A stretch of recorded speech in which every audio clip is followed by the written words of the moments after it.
ചേലക്കര തോൽവിക്കു പിന്നാലെ കോൺഗ്രസിൽ കലഹം രൂപപ്പെട്ടിരിക്കുകയാണ്. പാലക്കാടിനേക്കാൾ മെച്ചപ്പെട്ട പ്രചാരണം നടത്തിയിട്ടും ചേലക്കരയിൽ തോറ്റത് സംഘടനാ ദൗർബല്യം കൊണ്ടാണെന്ന് കൊടിക്കുന്നിൽ സുരേഷ് കുറ്റപ്പെടുത്തിയപ്പോൾ ദൗർബല്യം പരിശോധിക്കുമെന്നായിരുന്നു പ്രതിപക്ഷ നേതാവിന്റെ പ്രതികരണം. തോൽക്കുമെന്ന് ഉറപ്പായ സ്ഥാനാർത്ഥിയെ അടിച്ചേൽപ്പിച്ചെന്ന വിമർശനം ഉയർത്തി പ്രാദേശിക നേതാക്കളും രംഗത്ത് വന്നിരിക്കുകയാണ്. ചേലക്കരയിലുണ്ടായ തോൽവി പരിശോധിക്കുമെന്ന് പ്രതിപക്ഷ നേതാവ് വി.ഡി. സതീശൻ പറഞ്ഞു. ചേലക്കരയിലെ പരാജയവും വയനാട്, പാലക്കാട് വിജയങ്ങളും പരിശോധിക്കും. നേതൃത്വമാണ് സ്ഥാനാർത്ഥിയെ തീരുമാനിച്ചത്. നേതൃത്വത്തിനും അതുകൊണ്ട് ഉത്തരവാദിത്വമുണ്ട്. രമ്യ ഹരിദാസ് അവിടെ MP ആയിരുന്ന വ്യക്തിയാണ്. രമ്യ ജയിക്കുമെന്നായിരുന്നു കരുതിയത്. ചേലക്കരയിൽ തന്റെ കണക്ക് തെറ്റിയെന്നും എന്നാൽ പ്രചാരണത്തിൽ വീഴ്ചയുണ്ടായിട്ടില്ല എന്നും അദ്ദേഹം വ്യക്തമാക്കി. ഇപ്പോഴില്ലെങ്കിൽ ഇനിയില്ല എന്ന ക്യാമ്പയിൻ തിരഞ്ഞെടുപ്പ് പ്രഖ്യാപനം വരുന്നതിന് 2 മാസം മുൻപേ 177 ബൂത്തുകളിലുമെത്തി നേതാക്കൾ നടത്തിയ പ്രവർത്തനം മുതിർന്ന നേതാക്കൾ തന്നെ പഞ്ചായത്ത് ചുമതല ഏറ്റെടുത്തു. എന്നിട്ടും തോറ്റതിൽ അമർഷമാണ് ചേലക്കര കോൺഗ്രസിന്റെ മണ്ഡലം വാട്സ്ആപ്പ് ഗ്രൂപ്പിൽ കാണുന്നത്.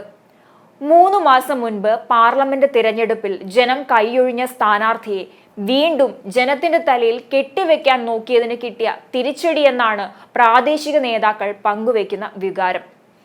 ഉത്തരവാദിത്വം പൂർണ്ണമായും സംസ്ഥാന ദേശീയ നേതൃത്വത്തിന് തന്നെയെന്നും അവർ പറയുന്നുണ്ട്. എന്നാൽ ജില്ലയിലെ സംഘടനാ ദൗർബല്യം തിരിച്ചടിയായെന്നാണ് KPCC ഉപാധ്യക്ഷന്റെ വാദം.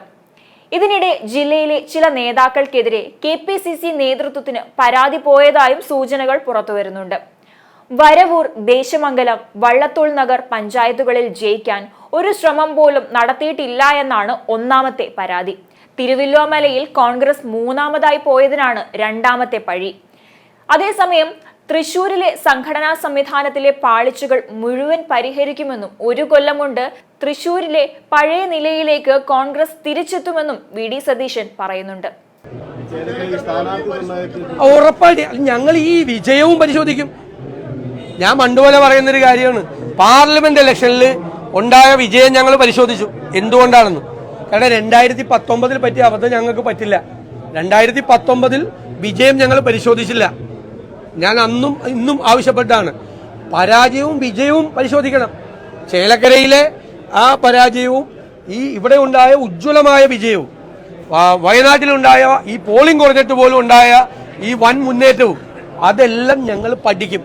ഞങ്ങൾ ബൂത്ത് വൈസ് പഠിക്കും, കംപ്ലീറ്റ് ആയിട്ട് പഠിക്കും. ഞങ്ങളുടെ സിസ്റ്റം അതാണ്. ഇപ്പോ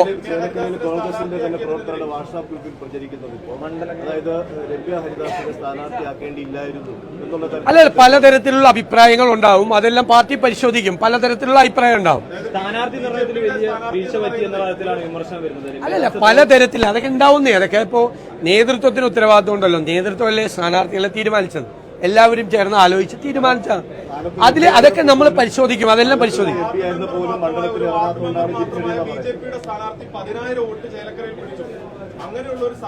10,000 വോട്ടല്ല, 5,000 വോട്ട് കൂടുതൽ പിടിച്ചു. അവിടുത്തെ കൂടുതൽ വോട്ട് പിടിച്ചു. അതല്ല, അത് നമ്മൾ നല്ല സ്ഥാനാർത്ഥിയാണോ അല്ലേ എന്നൊക്കെയുള്ളത് അവരവിടെ MP ആയിരുന്ന ആളല്ലേ.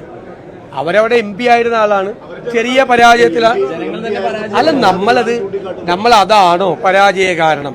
ഞങ്ങൾ ജയിക്കുമെന്ന് കരുതിയ ഒരാളാണ് ഞാൻ പറയാ. എന്റെ കണക്ക് തെറ്റിയ സ്ഥലമാണ് ചേലക്കരയിൽ. ഞാനത് സമ്മതിച്ചല്ലോ.